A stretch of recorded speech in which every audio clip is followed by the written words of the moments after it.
हर महादेव मित्रों में छोटा नरसिंह आनंद अनिल यादव एक बार फिर स्वागत करता हूं आप सभी का। आज मैं अपने गुरुदेव के साथ हूं, यति नरसिंह आनंद गिरी जी के साथ, और सारे यति सन्यासी मेरे साथ बैठे हुए हैं।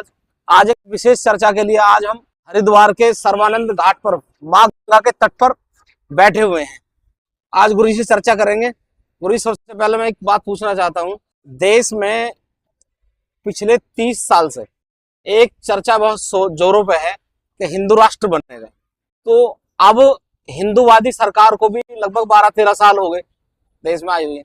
तो हिंदू राष्ट्र कैसे बनेगा और कब बनेगा, बनेगा या नहीं बनेगा? देखिए, जो हिंदूवादी सरकार है उसके मार्गदर्शक हैं परम आदरणीय, परम पूजनीय, प्रातस्मरणीय मोहन भागवत जी तो सरकार चला रहे हैं। ठीक है। जो मार्गदर्शक भूमिका में है उन पर जरा ध्यान दीजिए। परम आदरणीय, परम पूजनीय और प्रातस्मरणीय मोहन भागवत जी वो बता चुके हैं कि ये हिंदू राष्ट्र पहले से ही है, हिंदू राष्ट्र बनाने की कोई बात नहीं है। तो उनका मानना है कि हिंदू राष्ट्र पहले से ही है। जब हिंदू राष्ट्र पहले से ही है तो हिंदू राष्ट्र बनाने की क्या जरूरत है? फिर बात खत्म हो गई ना। सरकार ये मान के चलती है कि पहले से हिंदू राष्ट्र है। हाँ, भागवत जी ने तो शायद डीएनए भी एक बता दिया था। हाँ, तो डीएनए एक बता दिया। उन्होंने कहा सबका डीएनए एक है, और ये साइंटिफिकली बिल्कुल प्रूव है कि सबका डीएनए एक है जी। भाई, सबका डीएनए एक ही होगा। सब हमारे भाई तो हैं, हम में से तो मुसलमान बने हैं। जी जी। तो डीएनए सबका एक है। और गुरु जी, ये जो यात्रा चल रही है हिंदू राष्ट्र बनाने के लिए आजकल, और उसमें बड़ी बड़ी सेलिब्रिटी आजकल शामिल हो रही हैं। शायद आप शामिल नहीं हुए उसमें। नहीं, मैं शामिल होना चाहता था, लेकिन जो यात्रा कर रहे हैं धीरेन्द्र कृष्ण शास्त्री जी, उन्होंने एक वीडियो बना के अपील की थी कि भाई इस यात्रा में जो आए वो किसी दूसरे धर्म की बात ना करें, मजहब की बात। उन्होंने मजहब शब्द का प्रयोग किया, किसी और मजहब की बात ना करें। तो मैं तो पहले उससे यात्रा से बाहर निकल गया। तो मेरा यात्रा में शामिल नहीं तो होने का कोई वो रहा ही नहीं। क्योंकि देखिए, हिंदू राष्ट्र की जो मेरी अवधारणा है, मेरी हिंदू राष्ट्र की अवधारणा ये है कि हिंदू राष्ट्र वो है जिसमें एक भी मुसलमान ना हो। ऐसी जगह को हम हिंदू राष्ट्र मान सकते हैं। अगर वहां एक भी मुसलमान है जी, तो ये समझ लो कैंसर की एक सेल है, और कैंसर फिर बहुत जल्दी 4th स्टेज पे पहुंच जाएगा। जी। तो ये समझ लो कैंसर की एक सेल है, और कैंसर फिर बहुत जल्दी 4th स्टेज पे पहुंच जाएगा। ये जो राजनीतिक परिभाषाएं हैं, इन राजनीतिक परिभाषाओं को नहीं मानता। मेरी हिंदू राष्ट्र की परिभाषा बहुत स्पष्ट है, मोहन भागवत जी की हिंदू राष्ट्र की परिभाषा बहुत स्पष्ट है, और ये जो लोग बीच में हैं वो स्पष्ट नहीं जानते कि उन्हें करना क्या है। तो धीरेन्द्र कृष्ण शास्त्री बहुत अच्छे धर्म प्रचारक हैं, मैं बड़ा उनका सम्मान करता हूँ। मैं जब भी उनके खिलाफ कोई बात होती है तो सबसे पहले बोलने वालों में मैं होता हूँ। तो ये बहुत अच्छे व्यक्ति हैं कथावाचक के रूप में भी, और वो जो पर्चा निकालते हैं, क्योंकि वो पर्चे के बारे में जानता नहीं, तो वो पर्चा निकाले, कथा करें, धर्म प्रचार करें। हिंदू राष्ट्र की समझ, धीरेन्द्र के खिलाफ कोई बात होती है तो सबसे पहले बोलने वालों में मैं होता हूँ। तो ये बहुत अच्छे व्यक्ति हैं कथावाचक के रूप में भी, और वो जो पर्चा निकालते हैं, क्योंकि वो पर्चे के बारे में जानता नहीं, तो वो पर्चा निकाले, कथा करें, धर्म प्रचार करें। हिंदू राष्ट्र की समझ धीरेन्द्र कृष्ण शास्त्री को नहीं। हिंदू राष्ट्र की समझ नहीं है, सनातन धर्म की बेसिक समझ उन्हें नहीं है, इस्लाम की तो ABCD भी नहीं पता, और राजनीति में वो केवल कुछ लोगों के हाथ के टूल बने हुए हैं। बाकी मुझे नहीं लगता कि हिंदू राष्ट्र उनके कोई एजेंडे में है। तो आपका जो हिंदू राष्ट्र है उसमें एक भी मुसलमान नहीं होना चाहिए। पहले बोलने वालों में मैं होता हूँ। तो ये बहुत अच्छे व्यक्ति हैं कथावाचक के रूप में भी, और वो जो पर्चा निकालते हैं, क्योंकि वो पर्चे के बारे में जानता नहीं, तो वो पर्चा निकाले, कथा करें, धर्म प्रचार करें। हिंदू राष्ट्र की समझ धीरेन्द्र कृष्ण शास्त्री को नहीं।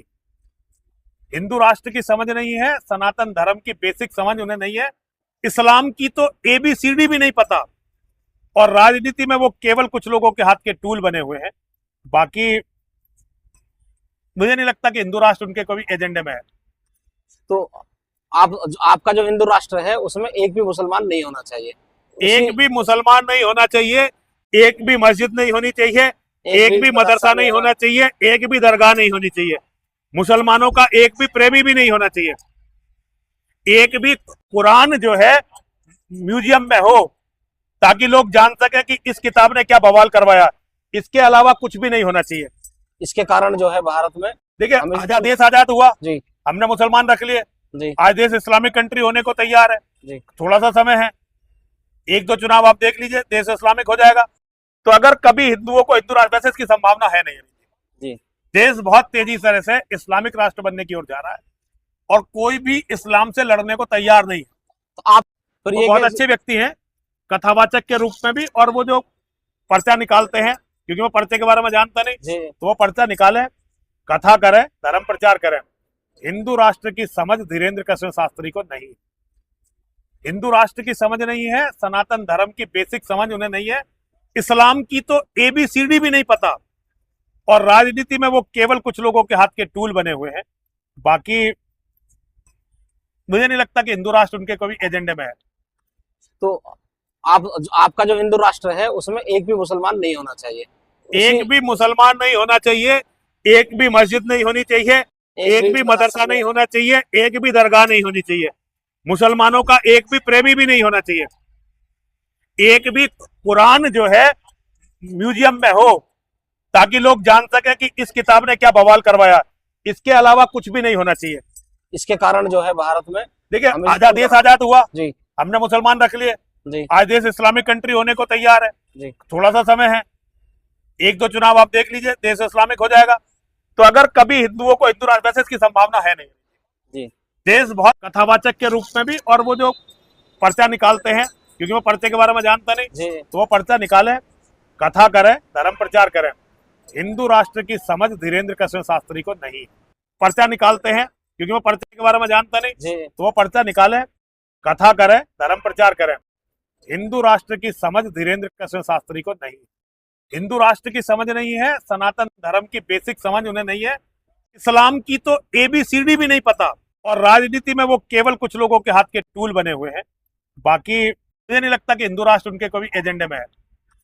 तो आपका जो हिंदू राष्ट्र है उसमें एक भी मुसलमान नहीं होना चाहिए, एक भी मुसलमान नहीं होना चाहिए, एक भी मस्जिद नहीं होनी चाहिए, एक भी मदरसा नहीं होना चाहिए, एक भी दरगाह नहीं होनी चाहिए, मुसलमानों का एक भी प्रेमी भी नहीं होना चाहिए, एक भी कुरान जो है म्यूजियम में हो ताकि लोग जान सके कि इस किताब ने क्या बवाल करवाया, इसके अलावा कुछ भी नहीं होना चाहिए। इसके कारण जो है भारत में देखिए देश आजाद हुआ जी, हमने मुसलमान रख लिए जी, आज देश इस्लामिक कंट्री होने को तैयार है, जी, थोड़ा सा समय है, 1-2 चुनाव आप देख लीजिए, देश इस्लामिक हो जाएगा। तो अगर कभी हिंदुओं को हिंदू राष्ट्र, वैसे इसकी संभावना है नहीं जी, देश बहुत तेजी से इस्लामिक राष्ट्र बनने की ओर जा रहा है, और कोई भी इस्लाम से लड़ने को तैयार नहीं है। तो आपके हिसाब से कैसे हिंदू राष्ट्र बनेगा गुरु जी? हिंदू जो राष्ट्र आपका बनेगा उदाहरण तो मतलब मुसलमानों को देश से क्या इलाज है इनका आपके हिसाब से? अगर मेरे से पूछा जाए तो बंटवारा ही एक इलाज है, जी, क्योंकि हिंदू तो तैयार है नहीं और किसी भी कार्य को और किसी भी पुरुषार्थ को, लेकिन बंटवारा करवाने लायक नेता भी नहीं है हमारे पास। जी, ऐसे हमारे पास बहुत बौने हैं। ये तो अंग्रेज का राज था कि बंटवारा हो गया और हमें जीने के लिए 80 साल और मिल गए, 70-80 साल, वरना हम पहले ही खत्म हो गए होते। जी, जी, अगर अंग्रेज देश का बंटवारा करके नहीं गए होते तो हम हिंदू तो पहले ही खत्म हो गए होते। तो ये अंग्रेज था, मजबूत था, अंग्रेज बंटवारा कर गए, इनके बस की तो बंटवारा करना है ही नहीं। लेकिन गुरु जी आप दिन रात जो सनातन से ज्यादा इस्लाम का प्रचार करते हो गुरु जी, इस्लाम हमें खा जाएगा, आपकी अवधारणा ये है, तो इसका इलाज आपके हिसाब से क्या है? कैसे कैसे बचे मुसलमान से? हिंदू को मतलब क्या संदेश है आपका? हिंदू को संदेश मेरा तो वही है, तो योगेश्वर श्री कृष्ण का संदेश है, जो मेरी महाकाली ने संदेश दिया था रक्त बीज को मार के। अगर हम रक्त बीजों को काबू ऐसे नहीं कर सकते तो हम उनका खून भी पी जाएंगे। तो देखिए हमारे तो धर्म में सब कुछ है, नहीं आप नहीं समझना चाहते, आपकी मर्जी है भाई। हिंदू नहीं समझना चाहता, हमारे पास तो सारे रास्ते हैं। भगवान राम ने रास्ता दिखाया, भगवान कृष्ण ने रास्ता दिखाया, हमारे बाबा परशुराम जी रास्ता दिखा के गए, बजरंगबली हनुमान ने रास्ता दिखाया, आचार्य चाणक्य ने रास्ता दिखाया, वीर सावरकर ने रास्ता दिखाया, नाथुराम गॉडसे ने रास्ता दिखाया, हम रास्ता दिखा रहे हैं। अब हिंदू देखना नहीं चाहता तो इसमें मैं क्या कर लूंगा? अच्छा गुरु जी, कुछ लोग कहते हैं कि जी रामायण में महाभारत में कुछ ऐसा नहीं है कि जी जो हमारे भगवान है वो मुसलमानों से लड़े, ये चारों तरफ से बात आती है। मूर्खों ने पता ही नहीं मुसलमान है क्या। जी, भाई जिसे सतयुग में, जी, त्रेता में, द्वापर में राक्षस कहते थे, असुर कहते थे, वही तो मुसलमान है। जी, अब वो मुसलमान है और उनके समर्थक है, तो वो भी अधर्म से लड़ रहे थे भगवान। अब भी अधर्म यही तो है अधर्म। जो लोग दूसरों के धर्म स्थलों को तोड़ते हो, दूसरे की बहन बेटियों को जबरदस्ती बलात्कार करके मंडियों में बेचते हो या अपनी रखेल बनाते हो, निर्दोष लोगों का केवल इसलिए कत्ल कर देते हो कि वो अपने भगवानों की पूजा कर रहे हैं, जो कहते हैं भाई हमारी तरह से मानो, वरना दूसरे भगवान की पूजा ही नहीं करने देंगे, वो सब राक्षसी तो हैं। अनिल जी क्यों कंफ्यूज हैं आप इतने? आप लोग क्यों कंफ्यूज हैं इतने? मैं तो कंफ्यूज हुई गुरु जी, सारा हिंदू कंफ्यूज है, तो तो सारे हिंदू के क्वेश्चन है गुरु अब जी। समझिए, किसी के पास जाओगे तो वो ये कहता है, हम रात एक जगह बैठे आप थे। गीता पे चलो, महाराज जी। सुनो, गीता कहती है संशय आत्मा विनश्यति, जिसके मन में संशय होगा उसका विनाश होगा। उसका विनाश हो। आप संशय से बाहर निकलो। जी। संशय से बाहर निकालने के लिए हम हिंदुओं को योगेश्वर श्री कृष्ण हमें गीता में दे के गए हैं। जी, जब भी संशय हो गीता की शरण में जाओ। लेकिन आप क्या करते हो? जब आपका संशय होता नेताओं की शरण में भागते हो। जी। अगर आप अपने संशय के लिए इन नेताओं और दलालों के शरणों में भागोगे तो फिर आपके साथ तो यही होने वाला है। गीता है अनिल जी, आपके पास कभी समय हो तो आप मेरे पास आइए, मेरे पास तो समय समय रहता है। जी तो मैं आपको पूरी गीता सुनाना चाहता हूँ, जी एक अध्याय से लेकर पहले श्लोक से लेकर अंतिम श्लोक तक। गीता का जो पहला श्लोक, धर्म क्षेत्रे कुरुक्षेत्रे समवेता युयुत्सवा माम का पांडवाश्चैव किम कुर्वत संजय। धृतराष्ट्र संजय से पूछते हैं कि हे संजय, तुम मुझे ये बताओ कि धर्म क्षेत्र कुरुक्षेत्र में युद्ध की आकांक्षा से एकत्र हुए मेरे भाई पांडव के पुत्रों ने और मेरे पुत्रों ने क्या किया। धृतराष्ट्र भी जानता है कि कुरुक्षेत्र धर्म क्षेत्र है, ठीक है महाराज। ये पहला श्लोक। और अंतिम श्लोक, यत्र योगेश्वर है कृष्णो यत्र पार्थो धनुर्धर है तत्र शरीर विजयो भूतिर ध्रुवा नीतिर मतिर्मम। जहाँ योगेश्वर श्री कृष्ण है और जहाँ धनुर्धारी अर्जुन है जी। वहाँ ऐश्वर्य रहता है, वहाँ विजय रहती है, वहाँ हर तरह की विभूति रहती है और वही नीति रहती है। तो ये बिल्कुल स्पष्ट है अनिल जी, विजय प्राप्त करनी है तो अर्जुन बनो। हर हिंदू को अर्जुन बनना पड़ेगा। हर हिंदू को अपने दिल में कृष्ण को रख के, योगेश्वर को रख के अर्जुन बनना पड़ेगा। नहीं बनोगे मर जाओगे और वो मौत बहुत बुरी होगी। भाई विजय और वीर गति ये हमारा लक्ष्य होना चाहिए। और हमने चुन ली कीड़े मकोड़ों की, अपनी बहन बेटियों का बलात्कार देख के, अपने मंदिरों का विध्वंस देख के कीड़े मकोड़ों की मौत। तो अनिल जी बस अब मैं इसमें क्या कह सकता हूँ। पूरी सरकार कह रही है कि इन्हें मार के कहाँ फेंकोगे, इतने मुसलमान बढ़ गए तो अब इनके साथ रहना पड़ेगा। मतलब आप कह रहे हो, आप कह रहे हो कि इनके साथ नहीं रहना, एक भी मुसलमान रहेगा तो हिंदू राष्ट्र नहीं बनेगा। नहीं तो सरकारें कह रही है कि जी ने कहाँ भेजे। देखो बटवारा कर लो, देखो ये तो एकमात्र तरीका स्वामी, ये तो संविधान के खिलाफ है गुरुजी, देश का बंटवारे तो भैया सब तो संविधान को ही देख लो फिर। महाराज मुझे कोई थोड़ी, आप संविधान से चलो आराम से और एक दिन अपनी बहन बेटी सारी मुसलमानों को दे दो, अपनी मस्जिद अपने मंदिर सारे तोड़वा के मस्जिदें बनवा लो, अपने बच्चों का कत्ल करवा लो, अपनी जमीन जायदाद उन्हें दे दो और हिंद महासागर में डूब कर मर जाओ। भैया ठीक है, तुम्हारी मर्जी, मैं इसमें क्या कर सकता हूँ अनिल जी। मेरी क्या गलती है महाराज, मैं तो सच बता रहा हूँ। मैं सन्यासी हूँ, मैं इस संविधान से ऊपर हूँ जी। ठीक है जी, मैं सन्यासी हूँ, मेरा धर्म है सनातन धर्म और सनातन धर्म ऐसे लाखों संविधानों से ऊपर है। ठीक है महाराज, मैं सनातन धर्म को मानता हूँ।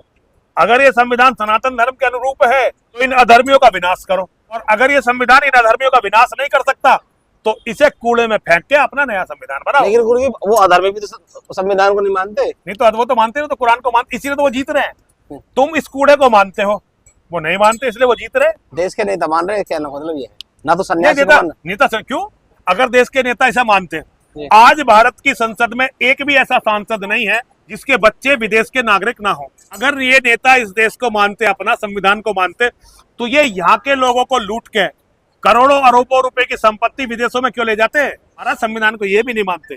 ये केवल उस समय तक की प्रतीक्षा में है जब तक यहाँ से माल खींचा जा सके। जब तक माल खींचा जा सके खींचेंगे, उसके बाद जिस दिन संभावनाएं बंद हो जाएंगी, इस्लाम का राज आ जाएगा, ये छोड़कर भाग जाएंगे। हमारा संविधान को तो नेता नहीं मानते। भाई कौन सा नेता जिसने संविधान माना? क्या संविधान भ्रष्टाचार करवाता है? नहीं करवाता। अगर भ्रष्टाचार पर सजा हो जी, तो सबसे पहले तो इन सारे नेताओं को फांसी हो जाए। लेकिन एक भी नेता मैंने संविधान को मानते देखा नहीं, बस बात करते हैं। लेकिन अब तो गुरुजी देश में हिंदू हृदय सम्राट मोदी जी की सरकार है, भ्रष्टाचार बिल्कुल जो देखो मैं मोदी जी के बारे में कुछ नहीं कहूंगा। मेरे भाई हैं गिरिराज सिंह जी, जी जी, वो मंदिर में आके मुझे शपथ दिलवा के गए थे कि मैं मोदी जी और योगी जी के विरोध में नहीं बोलूंगा। चलो ठीक तो है। अनिल जी, तुम मुझे अगर योगी जी मोदी जी के विरोध में बुलवाना चाहते हो तो तुम इसमें सफल नहीं होगे। ठीक है, मैं नहीं बोलूंगा भाई। अच्छा गुरुजी, एक श्राइन बोर्ड जो है माँ वैष्णो देवी धाम का, उसका जो मेडिकल कॉलेज है उसमें 50 वैकेंसी निकली है, जिसमें से 42 तो मुसलमान लिए गए, 1 सिख लिया गया है, बाकी 7 हिंदू लिए गए उस वैकेंसी। तो जब वहाँ हैं सारे मुसलमान महाराज, आप क्या कहना चाहोगे? लेकिन पैसा तो गुरु सारा हमारा जा रहा है ना वहाँ। नहीं, हमारा तुम्हारा कोई पैसा नहीं है। पैसा तो मजबूतों का होता है। कमजोर की ना औरत होती है, ना जमीन होती है, ना पैसा होता है, तो मजबूतों के लिए है। कमजोर तो कमाते हैं, कुत्ते बिल्ली की तरह बहन कमाते हैं, कीड़े मकोड़ों की तरह। जैसे मधुमक्खी जो है शहद इकट्ठा करती है जी, और कोई उसे तोड़ कर शहद दे जाता है, ऐसे हिंदू पैसा कमाने का कीड़ा है। मुझे पैसा कमाना है तो पैसे का उपभोग दूसरे करेंगे। वैष्णो देवी जाना ही अधार्मिक है। हिंदू अगर अपने धर्म को समझता तो वैष्णो देवी पे एक भी पैसा नहीं चढ़ाता। लेकिन वैष्णो देवी में पैसे मत चढ़ाओ, प्रसाद चढ़ा के वापस आ जाओ। और मुसलमान को एक भी पैसा ना तो दो और ना ही मुसलमान के एक भी पैसे का प्रयोग करो, ना मुसलमान की दुकान से वहां कुछ लो। इसका सीधा सा रास्ता है, आप जाओ माँ को फूल चढ़ाओ। लेकिन हिंदू पागल है। हिंदू अपनी बहन बेटियों से बलात्कार के खुद कारण है, क्योंकि हिंदू को अंधविश्वास है, पागलपन है, पाखंड है, धर्म है ही नहीं। अगर तुम्हारा जाना इतना जरूरी है तो पैसा मत चढ़ाओ, वहां जाके पैसा मत खर्च करो, जाओ माँ के दर्शन करके आ जाओ। पैसा तो किसी न किसी रूप से खर्च होगा। लोग हेलीकॉप्टर से उड़ रहे, लेकिन वो श्राइन बोर्ड में जा रहा है पैसा।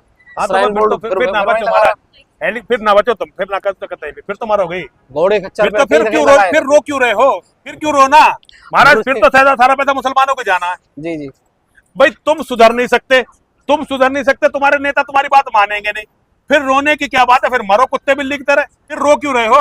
अब अमरनाथ का क्या क्या गुरु जी? एक ही बात है, क्या अमरनाथ में ऐसा हो ही नहीं सकता कि व्यक्ति पैसा खर्च ना करे। ना खर्च करे तो भैया, पैसा खर्च करेगा तो तुम्हारा धर्म वंश का विनाश होगा। अगर तुम्हारा पैसा अधर्मियों के पास जाएगा, अनिल जी, जो धर्म के शत्रु हैं उनके पास अगर पैसा जाएगा, दान 3 तरह का होता है, सात्विक, राजसिक और तामसिक। तामसिक दान करोगे, वंश का विनाश जरूर होगा। फिर अगर तुम पैसा मुसलमान को दोगे, तुम्हारे वंश का विनाश जरूर हो, कोई बदल नहीं सकता। महाराज जब तुम मरने को घूम रहे हो, पैसा खर्च कर रहे हो इसके लिए, फिर रो क्यों रहे हो? फिर ऑब्जेक्शन क्यों उठाना? मरो।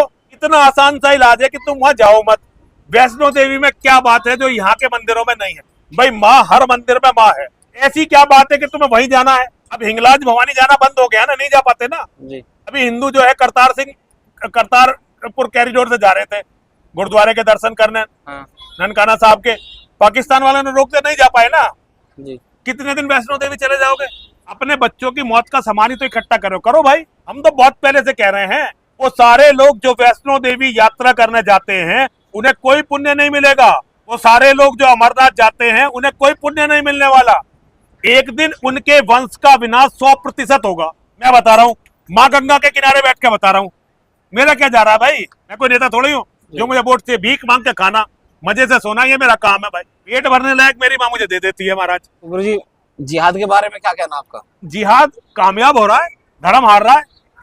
जिहाद जीत रहा है, धर्म हार रहा है। क्या कारण, मूल कारण? कारण ये है कि धर्म के मानने वाले धर्म के लिए लड़े ही नहीं, पाखंड में लगे रहे, उन्होंने धर्म का कोई काम ही नहीं किया। जैसे जी? धर्म का काम था धर्म युद्ध लड़ना, जो योगेश्वर ने किया, जो भगवान श्री राम ने किया, जो बजरंगबली हनुमान ने किया, जो मेरे दादा परशुराम जी ने किया, वो काम था धर्म का। हम धर्म के नाम पे केवल भीख मांग के खाने लगे और उस पे भी ऐश्वर्य दिखाने लगे। अरे भिखारियों का क्या ऐश्वर्य? जो आप जो पैसा देते हैं अनिल जी, आपके लिए दान है जी। सन्यासी के लिए वो भिक्षा है। अब भिक्षा मांग के जीवन यापन करने वाले यदि भिक्षा को दिखाने लगेंगे, उसे ऐश्वर्य मानने लगेंगे, तो फिर तो विनाश होगा ही होगा। धर्म प्रचारकों को, धर्म गुरुओं को ऐश्वर्य की जरूरत नहीं है, उन्हें शक्ति की जरूरत है ताकि वो जन कल्याण कर सके। हिंदू को गुरु दान कहाँ करना चाहिए? हिंदू तो हर जगह, जहाँ भी मंदिर में जाता है, जो भी सन्यासी देखता है, सबको दान देता अपने श्रद्धा अनुसार। उसका कारण ये हिंदू को अपने धर्म का पता नहीं। धर्म गुरुओं ने हिंदुओं को हिंदुओं का धर्म नहीं बताया। अगर हिंदू अपने धर्म को जानता तो ये अनर्थ नहीं होता। हर जगह दान नहीं दे सकते आप, दान की मर्यादा होती है। दान हर किसी को नहीं दिया जाना चाहिए। दान केवल सुयोग्य व्यक्ति को, जो धर्म को समर्पित है, उसे दिया जाना चाहिए। जो आपके धर्म को समर्पित नहीं है उसकी तो आप कटी उंगली पे पेशाब भी करेंगे तो पाप लगेगा। जैसे अगर कोई मुसलमान है जी, उसे कभी आवश्यकता पड़ी, उसकी उंगली कट गई, अगर आपने मुसलमान की कटी हुई उंगली पे पेशाब भी कर दिया तो आपका वंश विनाश होगा, क्योंकि आप धर्म के शत्रु को कुछ भी दान नहीं कर सकते। मुसलमान साधारण नहीं है, वो सनातन का दुश्मन है। उसका लक्ष्य है धरती से सनातन को मिटाना। तो मुसलमान को जो अगर आपने दान 1 पैसा भी कर दिया तो आपके वंश के विनाश का कारण बनेगा आपका वो 1 पैसा। और हिंदू तो धड़ाधड़ दे रहे हैं। हिंदू जिन बाबाओं को दे रहे हैं वो अगर मेडिकल कॉलेज बनाएंगे, आप तो श्राइन बोर्ड की, हरिद्वार में जो मेडिकल कॉलेज, यहाँ जो खुले हुए अस्पताल हैं साधुओं के, उनमें ज्यादातर इलाज मुसलमानों का होता है। हिंदू का क्या है? हिंदू पाखंडी है, उसे दूर दिखाई देता है। असल में राजनीति के हिसाब से मुद्दे उठाए जाते हैं जी। जो लोग इन मुद्दों को उठा रहे हैं उन्हीं के तो खड़े करे मुद्दे हैं, वे चाहते रोक देते हैं। लेकिन अब चुनाव आ रहा है ना, तो चुनाव के टाइम के मुद्दे चलते रहेंगे ताकि लोगों को लगे बड़ा कुछ हो रहा, बोल तो रहे देखो। और हिंदू इसी तरह से मुख्य बनता रहेगा। तो अनिल जी वहां मत देखो, यहाँ देखो। तुम्हारे दान से यहाँ सारा इलाज, तुम्हारे टैक्स से सारे पैसे मुसलमानों को जाते हैं, सारी योजनाएं मुसलमानों को मिल रही है, मुसलमानों को स्कॉलरशिप मिल रही है, उनके बच्चे को विदेश भेज, सबको देखो ना समग्र में। मुसलमानों के बच्चे IAS बनाए जा रहे हैं। ये तो मुद्दे आते हैं, राजनीति अपने हिसाब से मुद्दे उठाती रहती है, होता कुछ नहीं है। तुमने किसी हिंदुओं के किसी मुद्दे का आज तक हल होते देखा है? आज तक नहीं हुआ जी। तो बस वो चुनाव के समय उठाए जाते हैं। आजकल ये फेसबुक, व्हाट्सएप, इसका भी खेल चल पड़ा है, यूट्यूब, लाइक का और सब्सक्राइबर का खेल चल पड़ा है। तो ये बड़े खेल हैं, हिंदू को तो पैसा बनते रहना चाहिए महाराज। वैसे ये पहली सरकार नहीं है महाराज जी आपकी, मतलब हिंदूवादियों की, कि इसमें अपने ही लोग जो है धरना करते हैं, मुद्दे पास कराने के लिए अपने प्रदर्शन करते हैं, अपनी यात्रा करते हैं। नकली, मैंने अनिल जी एक दिन लिखा भी था फेसबुक पे, नकली मुद्दे नकली लड़ाई, लेकिन जो महाविनाश आएगा वो बिल्कुल असली होगा, वो असली होगा। ये जो सर्वनाश ला रहे हैं ना वो बिल्कुल असली होगा। जी।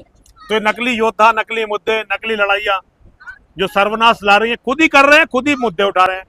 जी जी, मतलब यही कर रहे हैं।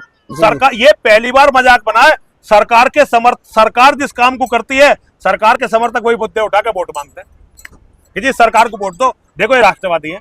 गुरुजी आपने 2016 में एक बात बोली थी, मैं नेता का नाम नहीं लूंगा और किसी का भी, हिंदूवादी जो सरकार थी उस टाइम पे भी, तो कुछ टैक्स में छूट दी गई थी, जिसमें जो है स्लॉटर हाउस को बहुत जो है मोटी छूट दी गई थी। अभी जो जीएसटी का जो वो आया है, नया प्लान आया है, उसके बारे में कुछ पता है गुरुजी? स्वामी मैंने तो ध्यान देना छोड़ दिया, नेता जो कर रहे हैं ना, मैंने तो इसमें महान नेताओं के जीएसटी जो है स्लॉटर हाउस पे बिल्कुल जीरो करती है, इस पर आप क्या कहना चाहोगे? अरे वो उनके लोग हैं भैया, कर रहे हैं, उनके लिए काम करें। अनिल जी सुनिए, देखो आप फिर मुझे मोदी जी की तरफ ले जा रहे हो। नहीं मोदी नहीं जाने वाला, मैं मोदी जी का नाम नहीं ले रहा। देखिए अनिल जी क्या कह, जीएसटी का तो फेरबदल उन्हीं के हिसाब से हुआ है, कोई किसी और ने थोड़ी सरकार है, लेकिन सरकार जो भी, मैं मोदी जी के खिलाफ नहीं बोलूंगा, जी। मैं मोदी जी के खिलाफ नहीं बोलूंगा। आप मेरे मुंह में शब्द ठूसना चाहते हैं, मैं इसका विरोध करता हूँ, मैं नहीं बोलूंगा मोदी जी के खिलाफ। लेकिन गुरुजी जीएसटी जैसे हटाई गई है, तो क्या उन स्लॉटर हाउस में जो चल रहे हैं, भैंस कटती है, गाय नहीं कटती? भैंस भी कटती तो क्यों कटेगी महाराज, क्यों कटेगी भैंस? हमारा सनातन का देश है, क्यों भैंस कटेगी? यहाँ पे भैंस और गाय में कोई अनिल जी वो नहीं है जी। ऐसा नहीं कि गाय कोई बहुत ज्यादा वो है और भैंस, महाराज ये तो मूर्खतापूर्ण बातें हैं, मैं इनमें विश्वास नहीं करता। गाय हमारी माता है, क्योंकि गाय से हमारी संस्कृति उत्पन्न हुई, लेकिन हम गाय नहीं काटेंगे, भैंस काटेंगे, ये क्या बात हुई? क्या बात हुई?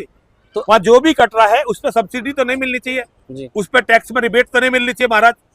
लेकिन महाराज सुनिए, आप बात विषय को चेंज मत करिए, असली विषय पे आइए। लेकिन गुरुजी जो गौरक्षक है आज देश में, जितने हिंदूवादी हैं 60% उनमें, बल्कि 70% गौरक्षक है, 99% और 30% 99% गौरक्षक है, 1% ही बचे हिंदूवादी। 1% जो बचे उनके पास और कई तरह के काम है, और भी उनमें उनके पास और बिजनेस है। अच्छा, तो गौरक्षा एक धंधा है अनिल जी, इसका धर्म से कोई लेना देना नहीं, क्योंकि वो इस्लाम से नहीं लड़ सकते और उन्हें हिंदुओं चंदा इकट्ठा करना तो नकली मुद्दा बना लिया। अगर यहाँ पे हम नहीं बचे, हमारे बच्चे नहीं बचे, गाय कैसे बचे जाएगी? हिंदू बचेगा नहीं तो गाय बच कैसे जाएगी? हिंदू को बचाओगे तब सब कुछ बचेगा, अगर हिंदू नहीं बचे तो गाय भी नहीं बचने वाली। लेकिन हिंदू को बचाने की बात तो मुसलमान से लड़ना पड़ेगा। अब मुसलमान से लड़ने का दम है नहीं, तो लोगों ने एक एक मुद्दा, कोई मंदिर बनवा रहा है, कोई गाय बचा रहा है, कोई कुछ कर रहा है, ऐसे चुन लिए हैं मुद्दे। कोई गंगा बचा रहा है, कोई कुछ और कर रहा है। भैया पहले हिंदू को बचाओ, और हिंदू को बचाने के लिए जिहाद को खत्म करना पड़ेगा जी। धरती को, जितनी धरती पर तुम चाहते हो हिंदू जीवित रहे, वहां से इस्लाम के जिहाद को खत्म करना पड़ेगा। अब ये कहते हैं नेताओं को 10 लग जाएंगे जी, तो भाई हम इस्लाम क्या कर सकते हैं अनिल जी? हम कौन है करने वाले? हम गरीब लोग, गरीब सन्यासी। आप सन्यासी हैं गुरुजी, आप जो सनातन के लिए पूरा जीवन आप ना महाराज, हमने तो जीवन खराब कर दिया महाराज, सनातन के लिए आपने जीवन इससे अच्छा महाराज हम कहीं अपनी नौकरी कर रहे होते जी, अपना 9 से। आप विदेश से क्यों फिर वापस आ गए? बहुत ही पछतावा है, इंग्लैंड से आप जो जॉब करते थे बहुत ही पछतावा है। मैं पछता रहा हूँ, ये कौन सी बात है? अब तो भैया सुनो, वो है ना, अगर आदमी घेरे में गिरेगा तो उसे विश्राम है। बाकी भाई मुझे बहुत पछतावा है, लेकिन मैं कायर नहीं हूं। एक आपके दोस्त का शेर याद आ गया गुरुजी मुझे। हाँ बताओ, मेरे सामने सुनाया था, खुश्क नदी में उतरे क्यों, उतर गए फिर डूबे क्यों? महाराज अब डूब गए तो डूब गए महाराज। मैं कायर नहीं हूँ अनिल जी, मैं कायर नहीं हूँ, और मैं कमीना भी नहीं हूँ अनिल जी।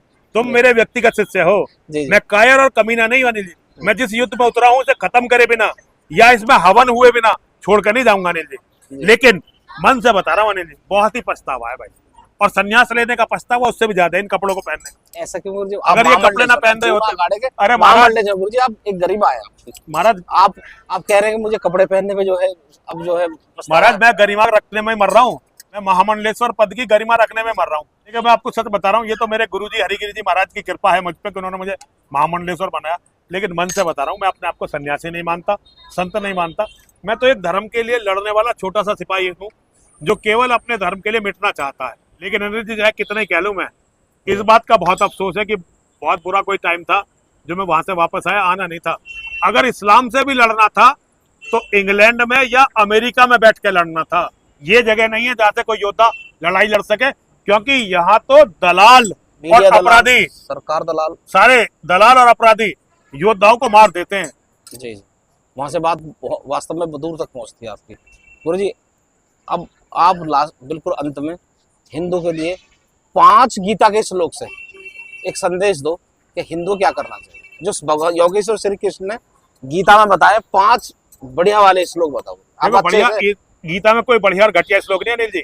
गीता सारी गीता है। गीता जी। का तो जो एक अक्षर भी है, जी, लेकिन उस जो समय के हिसाब एक से बता रहा अक्षर हूँ, भी है समय के अनुरूप अनिल जी, वो महत्वपूर्ण है। जी जी लेकिन मैं तुमने 5 का, तुम शिष्य हो हमारे, जी। तुम्हारे आदेश का हम पूरा पालन करेंगे, क्योंकि हम तो पैदा ही बहन के चेलों का आदेश का पालन करने के लिए हुए हैं। तुम्हें बताता हूँ स्वामी, सबसे जी। पहला जी, तो भगवान ने जो गीता में कहा, नहीं 5 में 7 भी हो सकते हैं गुरु जी, 11 भी हो सकते हैं, लेकिन बात पूरी होनी चाहिए। नहीं, नहीं, महाराज, जो हिंदू समझ महाराज मैं तुम्हारा आदेश सीधा हिट होना चाहिए। पालन करते 5 ही बता रहा हूँ महाराज। भगवान ने कहा, जी। अथ चेतत्वम अहंकारान न श्रोष्यसि विनक्ष्यसि। अर्जुन, यदि तू झूठे अहंकार के वशीभूत होकर मेरी बात नहीं सुनेगा तो तेरा विनाश होगा। अगर तू मेरी बात नहीं मानेगा तो तेरा विनाश होगा, ये भगवान ने कहा। और भगवान ने अर्जुन को आदेश दिया धर्म युद्ध को करने का। जब अर्जुन ने कहा मैं युद्ध नहीं लड़ूंगा, तो भगवान ने हंसते हुए कहा, कुतस्त्वा कस्मल मिदम विस्मे समुपस्थितम अनार्य जुष्टम ऐश्वर्यम ए कीर्ति कर्म। अर्जुन, ऐसे कठिन समय में तेरे मन के अंदर ये कुत्सित विचार आया कैसे? ये जो तथाकथित अहिंसा है ना, कि हम युद्ध के मैदान को छोड़ देंगे, इसे भगवान ने गंदा और कुत्सित विचार बताया। भगवान ने कहा कि ऐसे कठिन समय में अर्जुन, तेरे मन के अंदर ये कुत्सित विचार आया कैसे? ये हम आर्यों के आचरण के विरुद्ध है। आर्य अर्थात जिन्हें हम आज हिंदू कहते हैं, ये असल में आर्य है। ये विचार तुझे स्वर्ग नहीं जाने देगा और तेरी कीर्ति को समाप्त कर देगा। ठीक है महाराज जी। और इसके बाद भगवान ने कहा, क्लेव्यम मा स्मगमे पार्थ एतत्युपपद्यते शूद्रम हृदय दौर्बल्यम तत्त्वतिष्ठ परन्तप। हिजड़ा मत बन, नपुंसक मत बन। धरती के सबसे बड़े महावीर को कहा कि ये युद्ध को छोड़ने की आदत हिजड़ों की आदत होती है। जहां पूरे परिवार का अस्तित्व संकट में हो, जहां हमने दुष्टों को समझाने की हर संभव प्रयास कर लिया लेकिन दुष्ट नहीं माने, जहां धर्म पत्नी के प्रतिशोध की बात हो, वहां तू युद्ध छोड़ के जाने की बात करता है। ये आर्यों का कार्य नहीं है, ये हिजड़ों का कार्य है, ये नपुंसकों का कार्य है। अर्जुन, अपने मन की शुद्ध दुर्बलता पर काबू कर और युद्ध के लिए तैयार हो जा। अनिल जी, धरती का सबसे बड़ा महावीर है अर्जुन जी। अर्जुन को अंडर एस्टिमेट मत करो। दुनिया के सबसे बड़े महावीर से ये कहना कि तू नपुंसक है, ये उसे सबसे बड़ी गाली है। लेकिन भगवान ने कहा ना, ठीक है अनिल जी, और भगवान ने कहा, सर्वधर्मान परित्यज्य मामेकम शरणम व्रज अहम त्वाम सर्व पापेभ्यो मोक्षयिष्यामि मा शुचि। सब तरह के धर्मों का परित्याग कर दे, मेरी शरण में आ जा। और शरण में आ जाए का मतलब ये नहीं कि मैं यहाँ बैठ जा आराम से, जो मैं कह रहा हूं उसे मान, अर्थात युद्ध कर। युद्ध कर। कृष्ण ने कहा अर्जुन से, ना प्यार जता दुश्मन से, युद्ध कर युद्ध कर युद्ध कर। भगवान ने कहा, हतो व प्राप्स्यसि स्वर्गम जित्वा व भोक्ष्यसे महीम तस्मादुत्तिष्ठ कौन्तेय युद्धाय कृतनिश्चय। अरे अर्जुन, इस धर्म युद्ध में यदि तू मारा गया, देखिए भगवान ने पहले विजय की बात नहीं की, भगवान ने कहा यदि तू मारा गया, पहले मृत्यु की बात बताइए। जी जी। अगर तू इस युद्ध में मारा गया, जीत गया, तो सारी धरती का राज भोगेगा। इसलिए अर्जुन खड़ा हो जा और युद्ध की तैयारी। भगवान ने गीता में संदेश दिया, श्रेयान् स्वधर्मे विगुणा पर धर्मात् अनुष्ठितात् स्वधर्मे निधनम श्रेया पर धर्मो भयावा। भगवान ने कहा कि अपने धर्म में रह के यदि मृत्यु भी आती है तो हमारे लिए अच्छी है। दूसरे का धर्म हमारे लिए अच्छा नहीं, दूसरे के धर्म में जाना अच्छा नहीं, क्योंकि दूसरे का धर्म भयानक होता है। भगवान 5200 साल पहले देख रहे थे कि हिंदू एक दिन इतना गिरेगा, कन्वर्जन होगा। उन्होंने 5200 साल पहले बता दिया था, लेकिन हिंदू ने गीता को पढ़ा नहीं। अब गीता को पढ़ा नहीं तो अनिल जी बचने का कोई रास्ता नहीं। गीता समझो, गीता जानो, यही रास्ता है अनिल जी। हम तो अपना बचा कुचा जीवन भगवान श्री कृष्ण जी के चिंतन में और माँ और महादेव के हवन में लगाना चाहते हैं। भगवान हमें इसके योग्य बनाए महाराज। आप योग्य हो गुरु जी। महाराज ना अभी तो योग्य नहीं अनिल जी। अगर इस्लाम धरती से नहीं मिटा ये जी। गंदगी वैचारिक रूप से। हम वैचारिक रूप से इस्लाम को नहीं मिटा पाए। लेकिन आपका तो योग्य- संकल्प है गुरुजी, नहीं, संकल्प है, पूरा हो जाए संकल्प तो है, योग्यता। ये जीवन खत्म होगा तो अगला जीवन लूंगा, फिर लड़ूंगा, तो फिर इसमें क्या, आप तो सलाह तुम्हारा ये जीवन वेस्ट हो गया ना, फिर अगला जीवन फिर से शुरू करेंगे, फिर संकल्प लेंगे, खत्म करेंगे इस्लाम को एक दिन। लेकिन महाराज फिर ये है कि ये जीवन बेकार गया, लोगों ने हमारी सुनी नहीं, लोगों ने हमारी मानी, लेकिन वो कोई बात नहीं है, वो चलता रहेगा। बढ़ जाता है मानवीर का रण में बलि होने से, मूल्यवान होती है सोने की भस्म सदा सोने से। हिंदुओं को बस यही संदेश है मेरा, मेरे शेरों बढ़ो आगे, करो रोशन दिशाओं को अपनी चिताओं से, हर हर महादेव, हर हर महादेव, और मूल्यवान होती है सोने की भस्म सदा सोने से। हिंदुओं को बस यही संदेश है मेरा, मेरे शेरों बढ़ो आगे, करो रोशन दिशाओं को अपनी चिताओं से, हर हर महादेव, हर हर महादेव, हर हर